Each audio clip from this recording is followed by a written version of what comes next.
President and Mrs. Kennedy at Love Field 50 years ago, before the country changed in an instant. Most Americans are too young to remember the horror of Dallas, but even so, the questions over what happened that day and what might have been linger for all of us. Ken Burns joins us next, but first, here's ABC's chief national correspondent, Byron Pitts.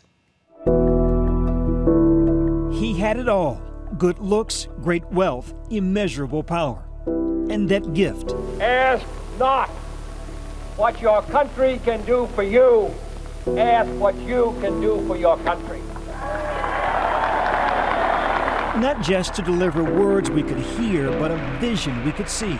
We choose to go to the moon in this decade and do the other things, not because they are easy, but because they are hard. In a nation long opposed to kings and queens, the Kennedys were American royalty. There's Mrs. Kennedy, and the crowd yells. Then came Dallas. And I can see his suntan all the way from here. Less than an hour after touching down at Love Field, President John F. Kennedy was dead. Former CBS News correspondent Dan Rather was there. Everybody knew if there was going to be trouble anywhere, it would be in Dallas. Why? Because of the history. Dallas, 1963. Nowhere in Texas did the jagged edge of segregation cut deeper, anti-Kennedy sentiment spew any stronger. This flyer greeted the president when he arrived. It's very important to understand that when they say, well, if there's going to be trouble, it'll be in Dallas, nobody I know of was thinking of assassination. The president and first lady. Amidst the cheering, a sigh of relief. The president's motorcade approaching the last block. We were standing out in the street. Tina Towner was 13, filming this footage steps away from the Texas School Book Depository.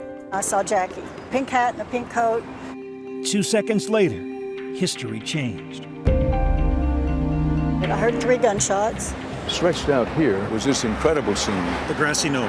People were screaming, some people were crying. You'll excuse me if I am out of breath. A bulletin: President Kennedy has been shot in Dallas. Dr. Ronald Jones was having lunch when the Parkland Hospital operator paged him. She said, Dr. Jones, the president's been shot, and they're bringing him to the emergency room.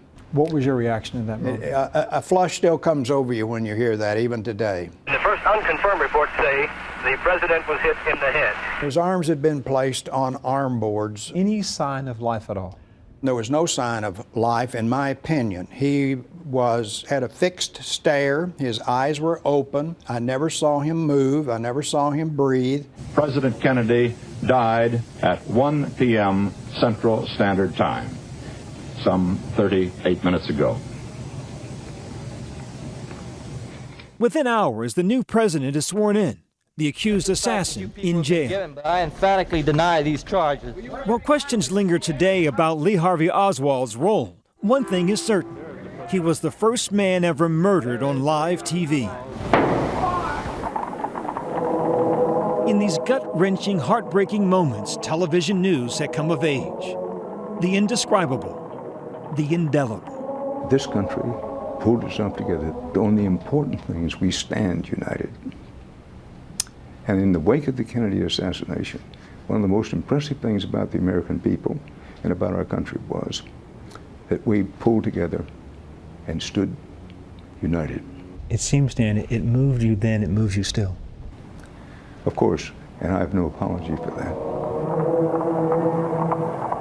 We're very focused on the family because that's the only thing that got us through, I think. It certainly got my dad through. Former Rhode Island Congressman Patrick Kennedy, JFK's nephew, Ted Kennedy's son. 50 years later, he reminds us a nation lost plenty, a family lost more. My father, frankly, was not just my father. He was the father for my cousin John and Caroline and all my Robert Kennedy cousins, too. Civil rights activist Marion Wright Edelman says President Kennedy was not the perfect president, but was perfect for his time. He was a reluctant civil rights warrior. You say reluctant, but a warrior still, yes? Well, he grew. Let's just say he grew into it. Setting the stage for the Civil Rights Bill, the Peace Corps, the space program. John Fitzgerald Kennedy did not live long, but in 46 years, he did much. He spoke truth. When one man is enslaved, all are not free. It was a universal truth that transcended his time. We cannot be satisfied to rest here. We have made a beginning, but we have only begun. For this week, Byron Pitts, ABC News, Dallas. Our thanks to Byron. And now let's welcome award-winning documentary filmmaker Ken Burns. Ken, thanks for being here this morning. What is indelible about JFK's legacy? It is, you know, like Pearl Harbor and 9/11, these legacies of loss, first of all, this of cut short. But what we remember in a positive way is the hope and the ambition and the sense of possibility, something that in this day of sort of frozen government seems really impossible. And so I think what we take from him is a sense of possibility. The fact that it was cut short actually, strangely, paradoxically, aids that possibility now. We think if only he had lived, all these things would have been happened, but the legacy is unclear in that regard. With regard to civil rights, it took a new dealer like LBJ to push the things through. We're not sure Kennedy would have. With Vietnam, all of his advisors traveled over to LBJ, and we got deeper and deeper involved. When Kennedy's administration started, there were 900 advisors. There were 16,000 when he was killed.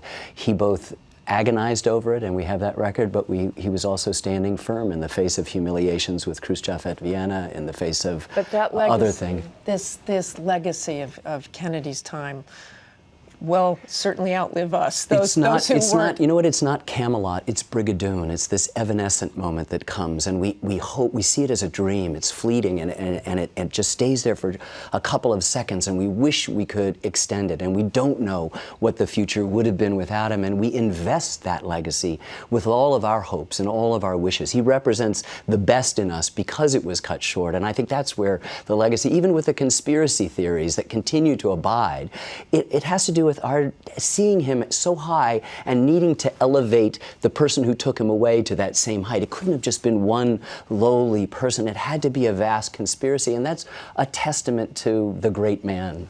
I want to quickly turn to another president and the Gettysburg Address, and a project you're involved in called The Address. Yeah, I'm making a little film about kids who have learning difficulties, boys in a school in Vermont, a boarding school. It's the place of last resort. They've been bullied and marginalized. Each year they're asked to memorize and then publicly recite the Gettysburg Address. They've been doing it for 35 years at this school. And it's a minefield of terrors and anxieties for these kids, but they do it. And as I was editing, I said, why can't we do it? If they can do it, we can do it. And they're so inspirational. And so I've issued a challenge, and all the presidents, living presidents have read, many people in media and notable Americans have done this. And we're challenging people, and our website, Learn the Address, is filling up with ordinary citizens, so-called ordinary citizens, adding their thing. These are 2 minutes of the greatest speech in American history, in which he's doubling down on the Declaration. He said all men are created equal, Thomas Jefferson. He didn't mean it.